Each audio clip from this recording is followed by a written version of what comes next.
0-2 coming. And it's hit out towards third. Nice leaping grab. He can't hold on, but he should get a force if he hurries. Throw back to second is bad. He throws it away. And that might score a run. Let's see. They're going to hurry up and hustle it down, and they'll be held at second and third. Yeah. Ball was hit to right last inning.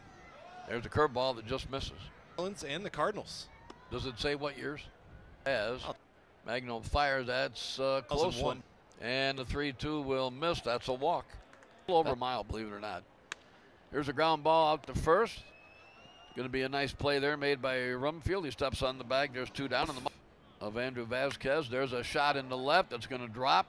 I don't think they're going to wave him in. Here comes the throw to the plate, and it is not in time. That was close. Pitch coming in is another one close, but this one called. Pitch coming is a ball outside.